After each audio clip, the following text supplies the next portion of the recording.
converting our Ram ProMaster into a tiny home on wheels so that we can go to South America with our 2 cats. In our last episode, we built and secured our upper cabinets to our van. And today, we are going to be building out our upper cabinet faces, installing them, finishing the backing to the upper cabinets, as well as installing some trim along the upper parts of our upper cabinets. And as you can see, there's a lot going on inside of our van build, so make sure to subscribe to our channel so you can see our entire van conversion.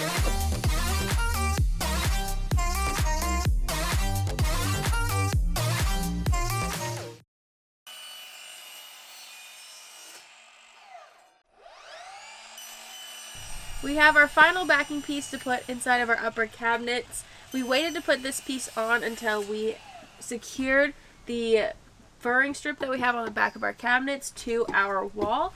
And then this piece is just going to sit right on top to kind of help finish it off right here. How we're going to attach it is just by using a nail gun and securing it into this backing piece. Be full.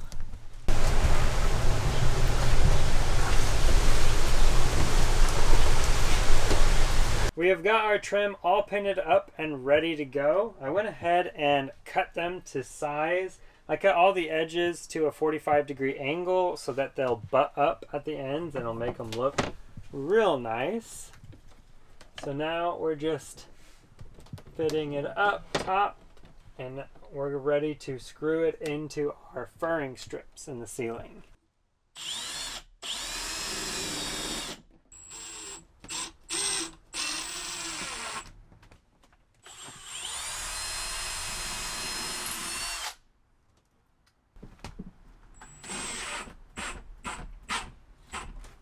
We're also trimming the sides because we need to hide the support beam and hide the gap up here. I'd also just make it look a lot nicer. So what I did is all of the outer corners are cut at 45 degrees. For an inner corner, you kind of have to do a little bit of math to figure that out. I use a technique where you put 2 pieces of wood and that are cut at 90 degrees, overlap them, and then mark where they overlap. You take that measurement and you divide it by 2, which will get you the angle that you need to cut by. So my angle for these that I cut was 20.5, which gets you looking like that, which looks real good. We cannot put this piece up until we put on our walling, so I'll just save this for later, but we can put up this one.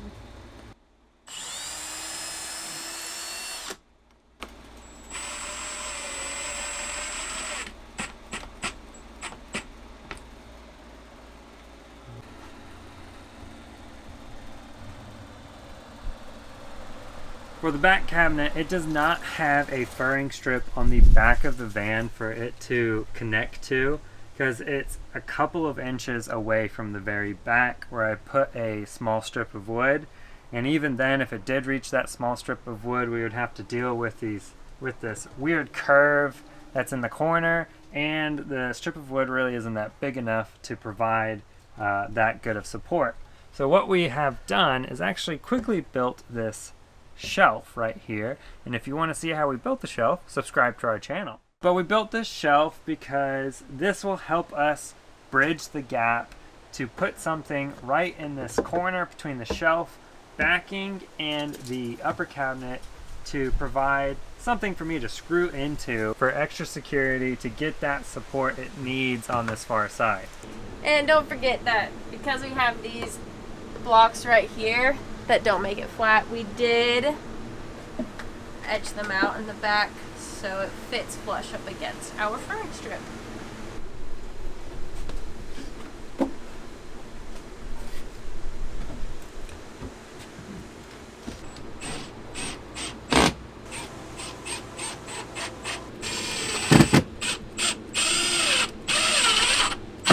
Okay, now we're on to the tricky part, which is the side part.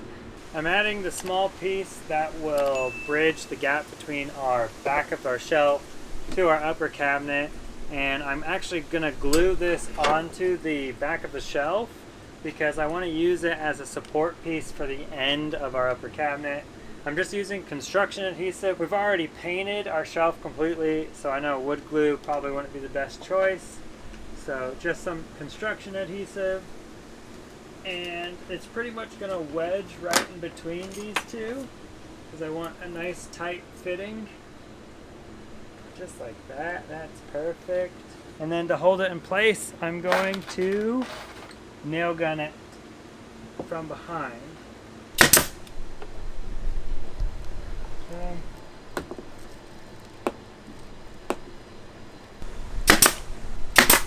Both cabinets are now fully up, so I can go ahead and put on the ceiling trim piece. I've already cut it to size, given it a nice 45-degree angle cut right here. We do have kind of an issue with the curvature of the van on our trim piece, to where our cabinets kind of curve in and then back out. So there's a bit of a gap where they meet. It's about 1/8 of an inch. I'm thinking that I can just push the trim in a little bit more and use a screw to keep it there. And then the rest of the way I'm going to fill with some caulking to make it look seamless.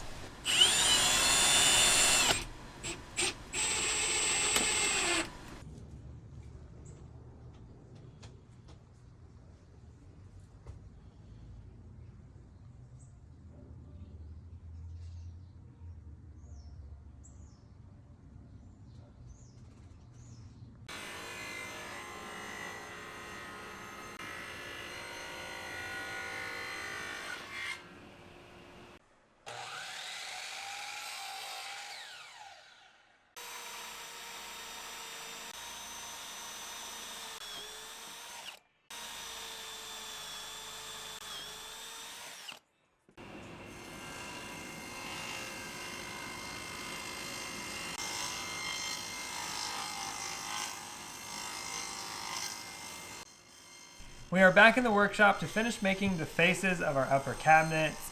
The way that we're going to make them is we have made a centerpiece that we went and stained. It was just birch plywood that we really liked the stained look of it. And then we're going to make a frame out of some aspen wood. That frame will actually be painted white, so it'll have a nice contrast to the white to the stain. In order to put these frames together, there's a couple things that we have to do to them. One is we'll need to cut in a groove on the sides for the centerpiece to go into. And then we'll also need to cut an edge profile for all of them to make them look nice.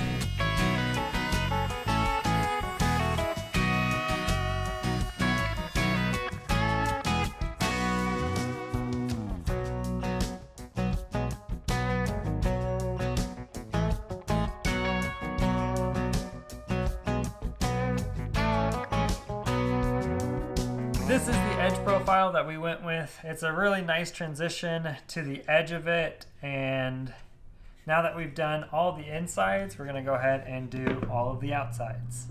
To get these edges on here, I'm using a router and a router bit, and the router's, the bit's name is Roman OG. It's a 5/32 inch Roman OG. So if you want yours to look like ours, Roman OG. We have finished the fronts and all of our face frames, so now it's time to work on the back. What we're going to be doing is putting in a little indent or cut in all along the inside so we can put our middle face boards inside. I'm cutting 1/4 of an inch in for these so the board will sit flush. We're just going to be using a router with a 1/4 of an inch in cut, and we'll just follow all the way along.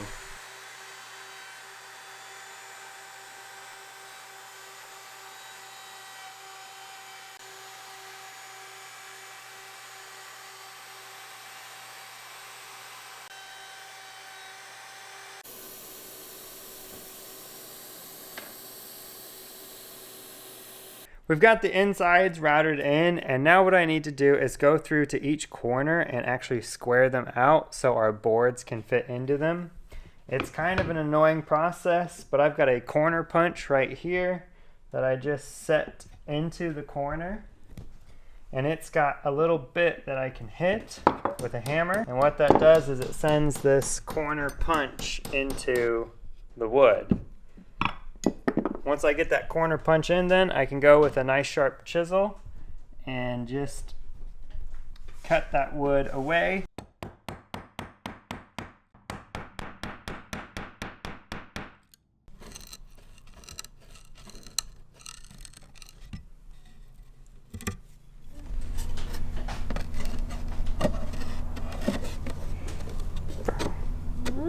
Bits.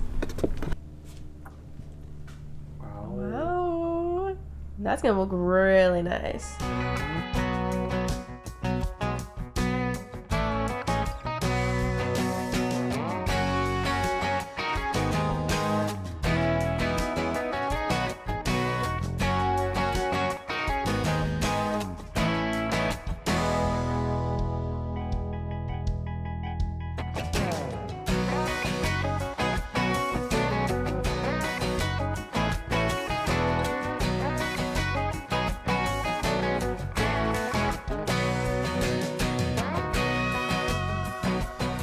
With the frames sanded, the pocket holes filled in, and all the glue has dried, we are now going to attach our middle pieces to the frame. Because we've already stained and polyed it, we're going to be using some clear Gorilla Glue to attach it. Our boards have warped a little bit, so we do need to make sure that we clamp it down fully so that it glues flush with the frame and it's not warped. So we're going to be using some extra wood blocks and clamps and just trying to clamp it to get it as flush as possible.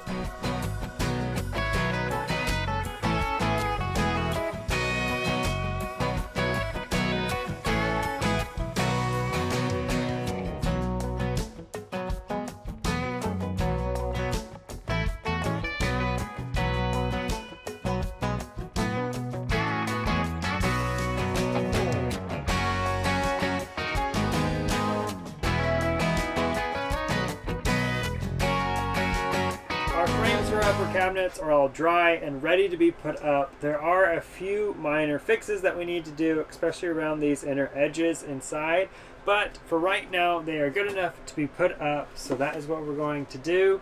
We are super excited for this because we've had our cabinets up for a little while now, and now we get to put doors on them. To put up our upper cabinet doors, we are using these heavy-duty soft closing hinges. We will leave a link in our description below for where we bought these. These are great for us because not only do they kind of close softly so you don't slam your doors when you try to close them, but they're also really strong and will hold up the door without any extra hardware. They allow our doors to go just above where the hinge goes, about a ½ inch. So it'll sit on our cabinet a ½ inch up and then a ½ inch below, right in the middle, right where we wanted it. Because I made the faces an inch longer than the opening of our cabinets, I went ahead and decided that 3 inches in from the edges would be the best option. So I measured 3½ inches from the edges of the door faces to put in these hinges. When I put in the hinges, I used this spacer in between the door and the hinge that connects to the cabinet. It has this little lip on it which allows me to kind of keep a good gap, and this is the gap we want to have that ½ inch lift when it's closed. Once I have them on, I went ahead and centered it up top here and marked the holes. Another thing we did with our cabinets is we have glued in these blocks because these hinges are 1.5 inches deep, and we think we need that extra support in the back to make sure nothing kind of breaks loose, because we only have 3/4 inch for our face. We have these two cabinet faces up.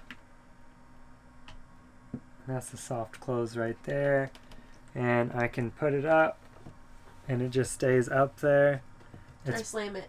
It's pretty strong. I'm not going to slam it. No, just try. room. That's nice. So we have these two up here, and we've realized that we have not put the handles on these yet. So for all the other ones that have not been put up, we're going to go ahead and put our handles up. We bought these dark bronze, about 3-inch handles off Amazon. Everything that we have bought for our van build will be linked in the description below. At least, hopefully, we'll try to link everything. But these are the handles that we'll be putting on there. Yeah, those look real nice. Mm-hmm. Yeah, I think that's what these are missing to make them look nicer. Mm-hmm.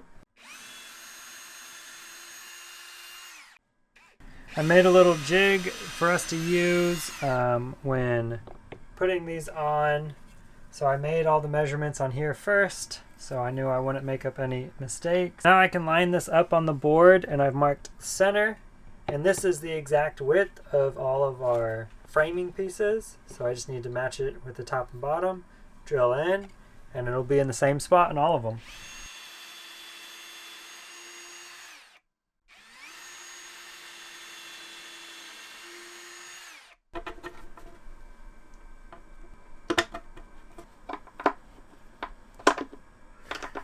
Need some practice screwing. Okay. Voila! That looks great. Do you like that? Perfect handle amount.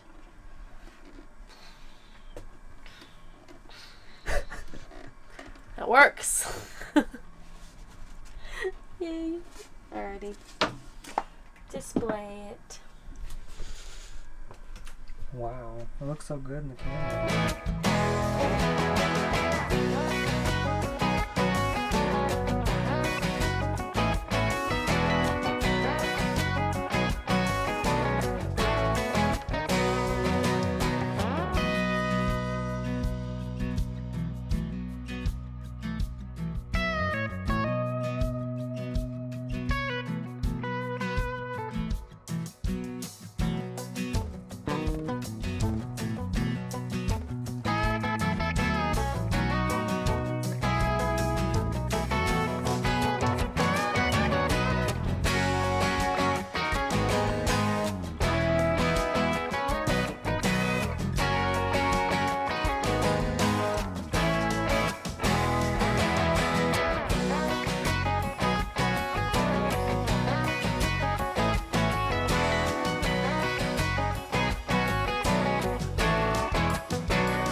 To put up on our upper cabinets that will go above our window. And unfortunately, as we were putting it up, we have realized that these were made an inch bigger, which means that they are going to just touch, which means that if we had both of these up there, there is really no space in between the boards, and they'll just rub up against each other.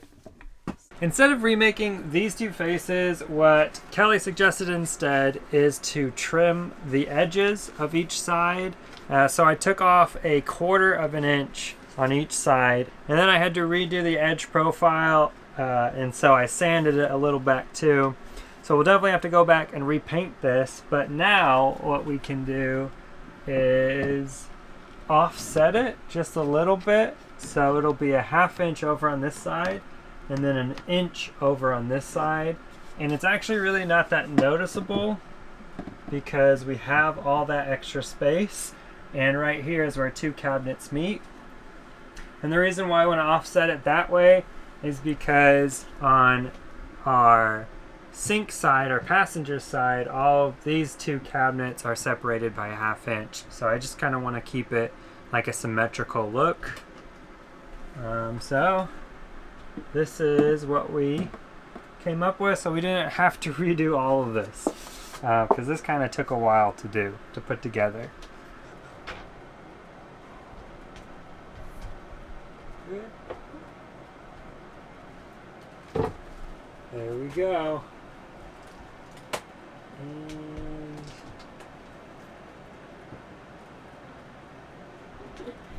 they're good. Despite the little hiccup we had yesterday Our upper cabinets are finished to an extent.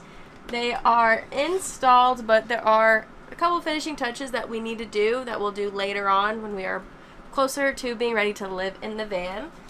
First, we're going to obviously repaint these, but we're going to have to fix a lot of the faces inside of all of the upper cabinets just to make it cleaner. Then we will go in with some painter's caulk around the inseams where our cabinets meet up, as well as the trim, fill in the screw holes, and do a couple little things here and there. But for now, I am very happy our upper cabinets are complete as they can be right now.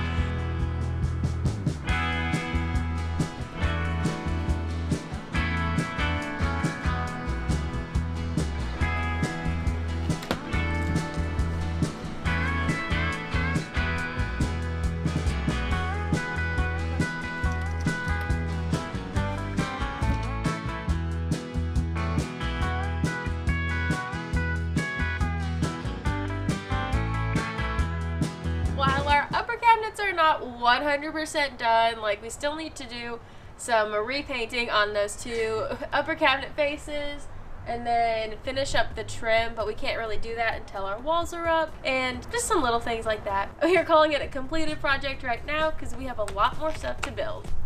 If you enjoyed watching this video, make sure to give it a like and subscribe to our channel to check out everything else we're doing with our van. We have a lot of fun projects coming. Make sure to follow along. Bye! See ya.